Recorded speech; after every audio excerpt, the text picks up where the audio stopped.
Chapter क्या है? Calendar. Calendar से सवाल, अरे बात ध्यान दो बेटा, यहाँ पे ध्यान दो, बोर्ड पे ध्यान दो। कैलेंडर, कैलेंडर जो है रीजनिंग का महत्वपूर्ण टॉपिक है, ठीक है ना, इससे पढ़ते हैं। कैलेंडर में सवाल कई टाइप के आपको मिलेंगे, तो बेसिक सवाल मिलेंगे आपको, है ना, तो बेसिक सवाल जरूरी हैं। जो डेट निकालने के सवाल है वो आसान होते हैं, ट्रिक से निकल जाते हैं, लेकिन जो बेसिक सवाल हैं वो बेसिक को समझ के ही आएंगे, ठीक है। और एक बात हो रही थी, कैलेंडर तुम्हें ऐसे पढ़ना कि जब आज पढ़ो तो फिर लाइफ में तुम्हें याद रखने की जरूरत नहीं पड़े कैलेंडर को पढ़ने के लिए, है ना।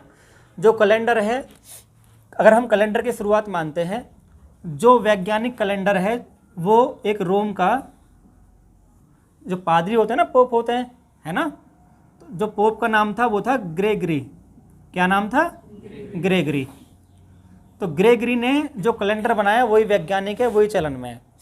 अगर आपसे पूछा जाए कि जो कैलेंडर चलन में आज जो चल रहा कैलेंडर वो किसने बनाया है, तो रोम के एक पोप थे ग्रेगरी, जो पादरी होते हैं चर्च में जो काम करते हैं, तो ग्रेगरी उनका ही कैलेंडर है। उससे पहले जूलियस सीजर ने बनाया है, और भी कैलेंडर बने हैं, लेकिन जो वैज्ञानिक जो मान्यता है वो इसको ही मान्यता है ना, ठीक है ना। उसके बाद अगर हम देखा जाए कि कैलेंडर की जो पहली तारीख है उसका दिन कौन सा है, तो सोमवार मानते हैं, ठीक है ना। जो कैलेंडर का जो पहला दिन है क्या माना जाता है? सोमवार, पहला दिन कैलेंडर का, यानी ईसा का जन्म मानते हैं हम। जो आपको कैलेंडर है वो ईसा के जन्म से शुरू होगा, ठीक। और हम बात करते हैं, जब हम हिस्ट्री पढ़ते हैं तो उसमें 2 डेट आती हैं, बीसी, है ना। बीसी का मतलब है बिफोर क्राइस्ट, यानी जब से कैलेंडर शुरू हुआ उससे पहले, और वो एडी होता है, आफ्टर डिमेनो, है ना, ईसा के बाद। तो 2 चीज़ें ध्यान रखनी होती हैं कि जब कैलेंडर है पहली तारीख को कौन सा दिन था? सोमवार, यानी पहली तारीख, पहला महीना और पहली सन, इसको जो बनाएगा वो क्या बनाएगा? सोमवार, यानी ईसा का जन्म है ये। क्लियर होगा जी बात यहाँ तक? कोई दिक्कत नहीं है। जब आप कैलेंडर पढ़ोगे तो कैलेंडर में आपको जो वर्ष हैं वो 2 प्रकार के मिलेंगे, ठीक है ना। 2 प्रकार की वर्ष हम पढ़ेंगे यहाँ पे। जो वर्ष हैं वो 2 प्रकार के आपको मिलेंगे। एक तो मिलेगी आपको लीप वर्ष, ठीक, और एक मिलेगी आपको साधारण वर्ष, ठीक है ना। एक मिलेगी लीप वर्ष और एक मिलेगी साधारण वर्ष। लीप वर्ष और साधारण वर्ष में अंतर क्या होता है कि साधारण वर्ष में 365 दिन मिलेंगे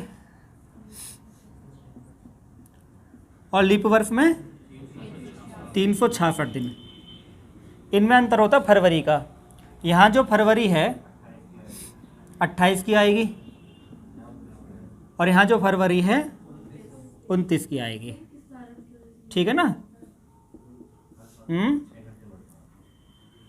देखो आप जानते हो ये 365 ये 366 वो हैं कि पृथ्वी जो पूरा चक्कर लगा रही है सूर्य का वो 365 में लगाती है, ठीक है ना। कितने में लगाती है? 365 में, यानी पृथ्वी जो है पूरा चक्कर जो लगाती है ना, ये सूर्य होगा भाई, और जो चक्कर लगाती है पृथ्वी जो लगाती है वो कितना लगाती है भैया? 365 दिन में। 365 दिन 5 घंटे 48 मिनट और कुछ सेकंड होते हैं, लगभग 47.5 सेकंड होते हैं। बात क्लियर होगी? तो 365 दिन को हम बोलते हैं साधारण वर्ष और 366 को बोलते हैं लीप। यहाँ फरवरी 29 की होती है, फरवरी 28 की होती है। ये बात क्लियर हो गया। उसके बाद जो लीप वर्ष आती है वो प्रत्येक 34 साल के बाद आती है। यानी कहने का मतलब ये होगा, अगर कोई वर्ष है, वर्ष में अगर आप 4 का डिवाइड करो और शेष 0 आए, ठीक है ना, तो इसका मतलब क्या होगा? लीप वर्ष होगा। और 4 का डिवाइड करें शेष 0 ना आए तो फिर क्या होती है? वो साधारण वर्ष होती है। बात समझ में आ गई ना। जैसे मान लो ये है 1992, अब ये लीप वर्ष है या साधारण वर्ष है? यानी फरवरी 29 की है या 28 की है, तो हम क्या काम करेंगे? 4 से भाग करेंगे। तो 4 से भाग करने का नियम ये होता है बाद के 2 अंक को भाग करना हो खाली। काटो इसे भाई, 4 दूनी 8 और 4 तिया 12, कट गया ना 4 से, यानी 92। 4 का नियम यह है कि खाली बाद के 2 अंक ही काटने हैं, तो 4 दूनी 8 और 4 तिया 12, कट गया ना 4 से, तो इसका मतलब क्या हुआ? ये लीप वर्ष है। और ये बताओ जरा 1882, ये नहीं कटने वाला, ये 4 से नहीं कटने वाला, तो ये कौन सा वर्ष हुआ? साधारण वर्ष हुआ। ये साधारण वर्ष हुआ। यानी अभी आपको इतना ज्ञान हो गया है कि आप ये बता सकते हैं वर्ष को देखकर ये लीप है या साधारण है। लीप और साधारण का अंतर मतलब ये है कि इसमें जो दिन है वो 366 मिलेंगे, इसमें जो दिन है वो 365 मिलेंगे। यहाँ तक बात समझ में आ गई? नोट कर लो इस बात को जल्दी से।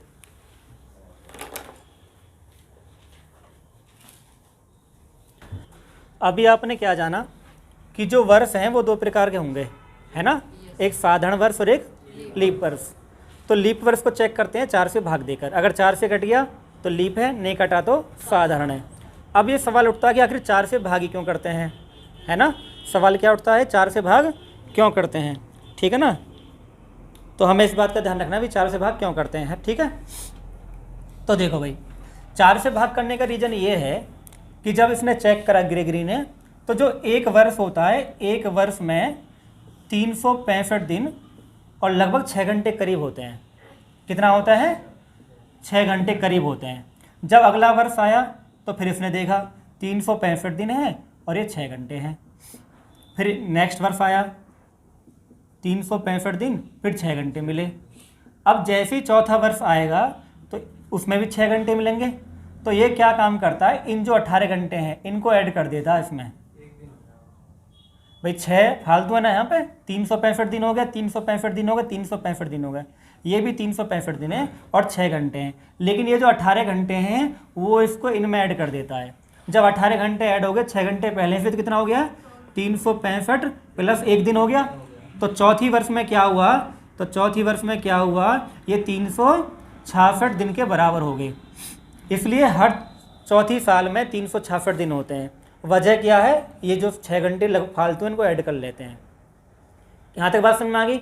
अगर आपसे पूछा भाई 4 का भाग हम क्यों दे रहे हैं, 4 के पीछे क्या रीजन, उसके पीछे ये रीजन है कि हर चौथी वर्ष में क्या होता है कि जो 6 घंटे हैं इनको हम ऐड कर लेते हैं, हमारे 366 दिन हो जाते हैं। इस वजह से इसमें हम फरवरी को 29 कर देते हैं 28 की जगह। ठीक, बात समझ में आ गई। उसके बाद अगर हम हर चौथी साल बाद चेक करते हैं तो अब एक चीज़ होती है जो ध्यान करने वाली बात है, वो ये है कि 1896 है, ये लीप वर्ष है साधारण, बताओ भाई 1896 लीप है ना ये। देखो ये लीप वर्ष है। जब ये लीप वर्ष हुआ 1896, पता कैसे चली, 4 से कट गया भाई। 96 का आप 4 से भाग दो ना भाई, 4 दूनी 8, 4 चौक 16, कट गया पूरा है। अब देखो चौथी साल आया, एक साल ही होगी, फिर देखो 1 2 3 4, तो हर चौथी साल पे आता है ना लीप। तो ये भी लीप होना चाहिए, ये लीप होना चाहिए ना, लेकिन ये लीप नहीं है। तो ये लीप नहीं है भाई, ये लीप नहीं है, ठीक है।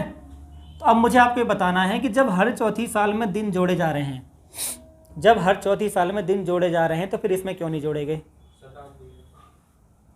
बात समझ में आ गई। आखिर वो जो एक दिन हम ऐड कर रहे थे हर चौथी साल में, वो इसमें ऐड क्यों नहीं करा, वो दिन कहाँ चला गया। अब ये जवाब देना, हाँ बताओ।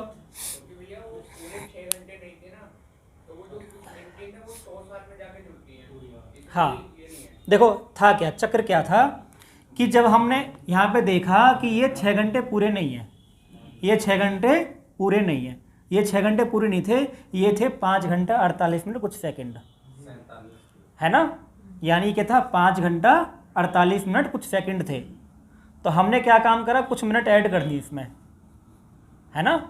बात समझ में आ गई। अब ये 6 घंटे पूरे नहीं थे, ये थे 5 घंटा 48 मिनट, तो ये भी 5 घंटा 48 मिनट हो गया। तो ये तो 24 घंटे नहीं बैठेंगे फिर। तो हमने क्या काम किया, कुछ समय ऐड कर दिया अपनी तरफ से। जब कुछ समय हम ऐड करेंगे तो जब भी 100 साल होंगे तो उसमें हम एक दिन नहीं जोड़ेंगे। बात समझ में आ गई। जैसे मान लो हम देखते हैं, अगर 96 है, 97 है, 98 है, 99 है और 100, ये लीप वर्ष है। 4 से तो ये भी कटेगा, लेकिन ये लीप नहीं है। लीप हमने क्यों नहीं रखा, इसमें हम 365 दिन ही रखते हैं, एक दिन नहीं बढ़ाते। उसके पीछे वजह ये होती है कि ये एक्चुअल में 6 घंटे नहीं होते, ये 5 घंटे कुछ मिनट होते हैं। तो जब हम समय को जोड़ रहे हैं हर चौथी साल में अपनी तरफ से, तो कहीं ना कहीं तो समय घटाना है। तो हम क्या काम करते हैं, हर 100वीं साल में उस समय को घटा देते हैं। बात समझ में आ गई। तो इसलिए हम क्या काम करते हैं, तो यहाँ पे दिन ऐड नहीं करते हर 120 साल में। लेकिन होता क्या है कि जैसे ही 400 साल पूरे होते हैं, जैसे पहले 100 साल हुए, फिर दूसरे 100 साल हुए, फिर तीसरे हुए, फिर चौथे हुए, तो वो चीज़ बैलेंस हो जाती है। यानी हमारे पास अभी भी एक दिन बच जाता है। जब हम कैलकुलेशन करते हैं, सेकंडों में कैलकुलेशन चलती है, मिनटों में चलती है, तो क्या होगा कि जैसे ही 400 साल आएंगे तो यहाँ पे ये लीप मान लेते हैं, यानी हम यहाँ पे एक दिन ऐड कर देते हैं, लीप वर्ष बना देते हैं। यहाँ तक बात समझ में आ रही है? यानी कहने का मतलब ये हुआ कि हम प्रत्येक 100 साल पर एक दिन घटा देंगे, उसके बाद भी हमारे पास समय बच जाता है। उस समय को हम क्या काम करते हैं, जो 400वीं साल होती है उसमें ऐड कर लेते हैं। इसलिए हर 400 साल जो होगा वो लीप वर्ष होगा। हर 400 साल क्या होगा, लीप होगा। बात समझ में आ गई? तो इनको हम बोलते हैं शताब्दी। जिसमें 100 की गुणा होती है शताब्दी कहते हैं। क्या कहते हैं? शताब्दी कहते हैं। ये पहली शताब्दी, ये दूसरी शताब्दी, ये तीसरी और ये चौथी। तो इसलिए शताब्दी का नियम क्या होता है भाई, वर्ष का नियम क्या होगा, वर्ष का नियम होगा 4 से भाग करने का। और जब शताब्दी आएगी तो शताब्दी का जो नियम होगा वो होगा 400 से, क्योंकि हमने देखा कि ये लीप नहीं है। ये कौन सी वर्ष है? साधारण। ये साधारण है। ये कौन सा है? ये भी साधारण है। ये क्या है? ये भी साधारण है। लेकिन ये क्या है? लीप है, क्योंकि ये 400 से डिवाइड हो रहा है। तो जो भी शताब्दी 400 से डिवाइड हो जाएगी वो क्या बन जाएगी? लीप। शताब्दी को चेक करने का तरीका 400 से, वर्ष को चेक करने का तरीका है 4 से। 4 से क्यों भाग करते हैं अभी बताया था। और 400 से भाग इसलिए करते हैं क्योंकि शताब्दी में जब 400वीं शताब्दी आती है तो हम एक दिन ऐड कर देते हैं, क्योंकि हमारे पास समय बच जाता है फिर भी। ठीक है ना? तो आपको 2 बात ध्यान रखनी है जो मोटी मोटी बातें हैं। वजह तो मैंने आपको बता दी, वजह क्या होगी। एग्जाम में आपको वजह नहीं पूछेगा, लेकिन आपकी जानकारी के लिए वजह आपको पता होनी चाहिए कि अगर वर्ष है तो 4 से चेक करते हैं, शताब्दी है तो 400 से चेक करते हैं।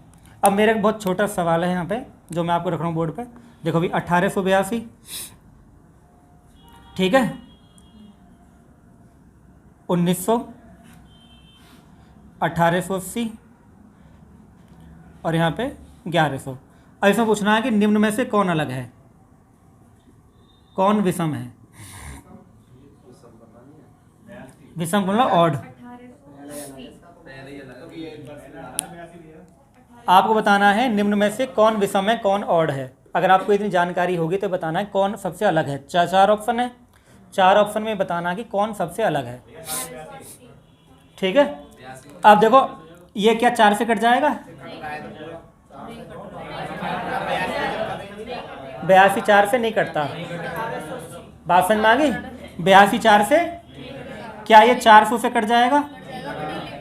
400 से नहीं कटेगा। मैंने कहा कि जिसके पीछे 0 आती है, 2 0 आती है, वो शताब्दी होती है। तो शताब्दी को किससे चेक करते हैं? 400 से। तो इसमें 400 का भाग चला जाएगा? नहीं जाएगा। इसको किससे चेक करेंगे? 4 से। 4 से कट जाएगा तो ये लीप है। यानी ये जो 3 है वो साधारण है, ये 3 क्या है? साधारण, और ये क्या है? लीप है।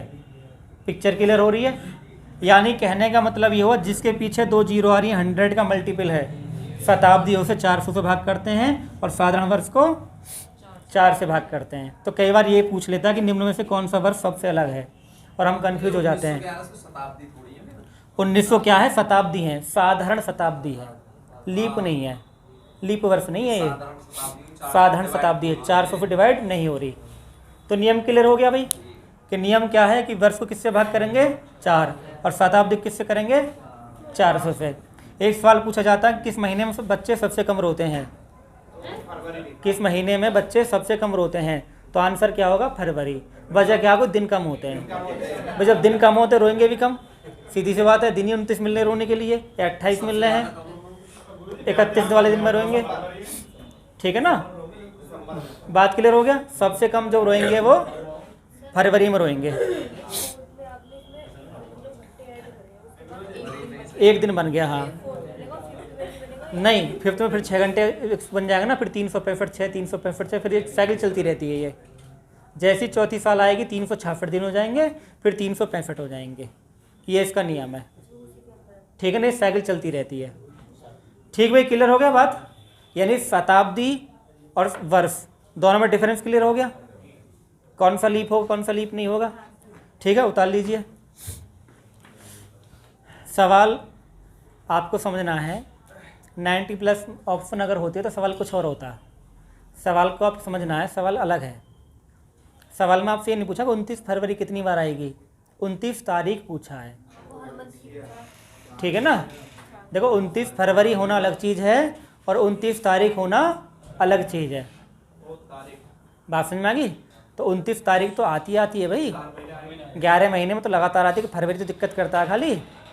ठीक है ना, अब करो, अब कोई दिक्कत नहीं। अब तो मैंने समझा दिया थोड़ा सा, अब करो, अब बताओ कितना आएगा 29 तारीख 400 वर्षों में। करिएगा भाई।